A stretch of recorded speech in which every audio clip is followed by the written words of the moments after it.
Seath. Easy fight, terrible route. For this route I think I had to memorize around 40 bits of movement, 40, 41, something like that, which I do believe is, I think that's the most,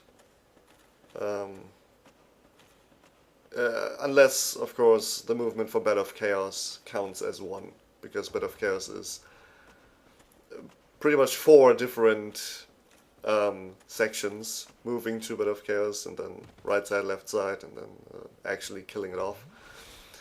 But oh well, whatever. So it is fairly consistent up to this point. Here I am doing 30 steps, and it needs to be pretty much exactly 30 steps, and it all comes down to this. These 30 steps decide whether it's going to be a success or a fail. It all comes down to this. After the 30 steps, I do a little more than 7 diagonally to the left, and then around 40 steps straight on. And that's what you're seeing here. And here it actually works out. This is what it's supposed to look like. If the 30 steps from before are just a little inaccurate, then I will fall to my death. Or I get smashed by the golems. And you can see that here. Here I actually have to circle dance around a bit. And then I hear Crystal Cave is popping up. I am in the correct spot. Here I almost fall again. And the bloodstain you saw, that was actually because of that. My movement just wasn't perfect. And it really needs to be perfect for this, at least for this section. And here I'm waiting for a fall that doesn't happen, which is annoying. And here I do fall, but I don't hear it, so I'm actually a little lost. So I do a circle dance. I don't fall though, so that tells me I must have slipped off that big crystal bridge from the beginning. And I'm either stuck somewhere, or I am somewhat in the correct location right now. So I take a moment to stretch, because my back hurts, and my neck hurts, and it still does, and it's not a very comfortable position I am in. And so assuming that I'm somewhat in the right place, I just move forward until I hear the golem, and then until I can lock onto him, and that's what I'm going to do. I hear the golem, he attacks me, I lock on, and I cancel my lock on, and I move straight past him. You might realize I do have the fog ring, and that is pretty much necessary for this part. So I don't get attacked too early, because then the entire route would be screwed up and doesn't really work. And this is another finicky part. These last 7 steps diagonally will get me down there, but half the time they kill me, and the other half I'm almost dead. And then I heal with a humanity, because otherwise it would consume too many Estus flasks. Even though I have fully kindled the last bonfire, and I do have 20 Estus flasks. And that's a major checkpoint right here. This is a big deal, because most times I die before I even reach this point. So this is a great deal for me right now. Then I just move down for a while, and then reposition the camera by locking on. And then I know I should be in this place. And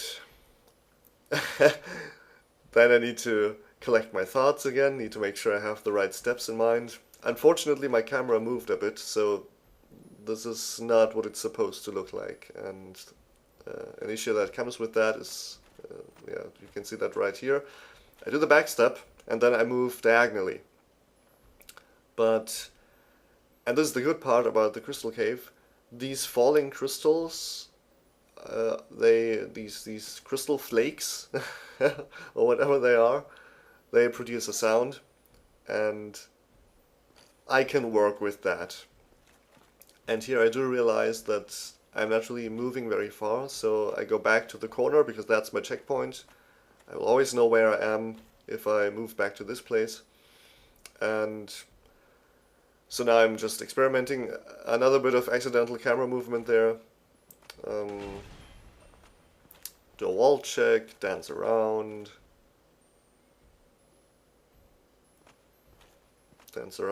I think I might be stuck, and to make sure I get break free, I do a bit of dancing, backstep again, and then I do my steps, and then I actually do a step just to the left, not diagonally, but to the left, and that again, that spoils my focus, and it's not a big deal. I could always just walk back to the corner and try again. In this case it works out though. I don't feel like resetting after reaching this point. At this point I want to either beat Seath or die. I don't want to just warp back to the bonfire. What you just saw there, that was again a very close part. There's always the danger of slipping off from these crystals or just running off. Everything needs to be pretty precise. Here I do a wall check.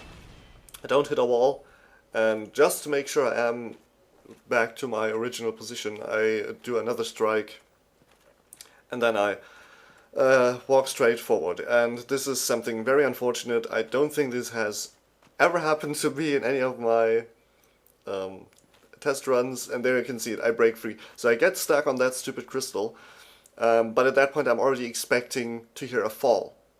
I'm expecting to hear myself drop. I don't hear that.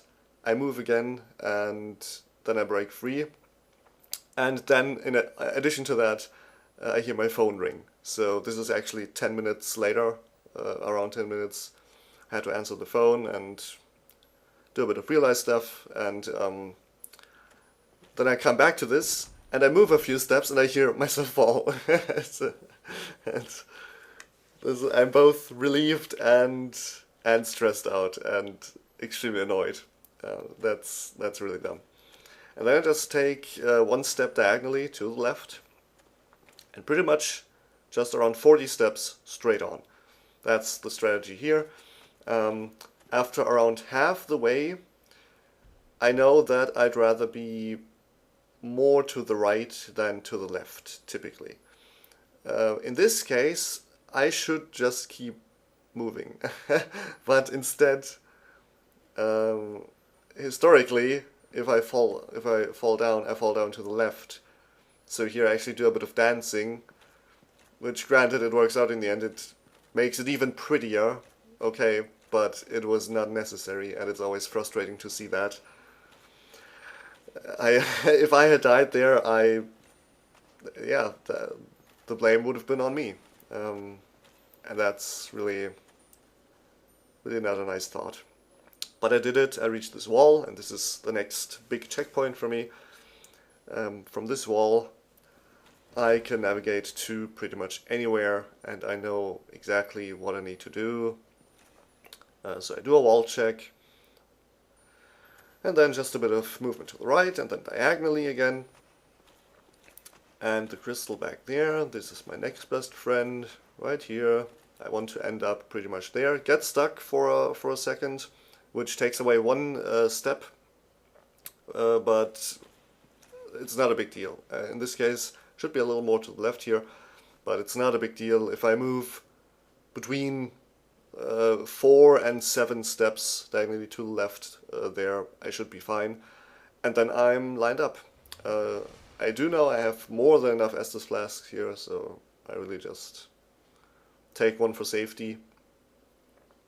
And then all I need to do now is charge, straight on ahead. Charge until I hear the cutscene start, because as you can see back there, the fog gate isn't there yet. And so this is one of those runs again. I just died 100 times on the way, and I never actually reached Seath. And so this is actually the first time. I do get hit by a clam, which is distracting, and then I do a circle dance to make sure I'm not stuck right in front of a clam. And I eventually reach the boss arena, which is not hard to do. Granted, I'm not too proud of myself. It's really hard to miss this gigantic cave, but still, it's nice to know that I've reached it. And yeah, now I just prepare prepare myself, and I'm ready to go. And I know how this is going to end, because Seath is a pushover. So I start, and the great thing about doing this the first time, I get teleported to a specific location. I know exactly what's happening. All I need to do is take around 12 steps back, and I will be next to or in front of his energy crystal. And he always does this attack, destroys his own crystal. I just need to walk straight towards him, lock on, and mash him. Once, twice, 3 times, 4 times, 5 times, and he's dead. I keep swinging, but that's it. That's Seath. I could have also applied Gold Pine Resin, but I was a little bit of a coward there and didn't do it. Power Within is more than enough anyway. And that's Seath. That's the entire fight. And really the only issue here is the route. This is one of the examples where the route is just the actual boss enemy, and then the boss is a pushover. And yeah, I'm really glad it ended like that. That's Seath.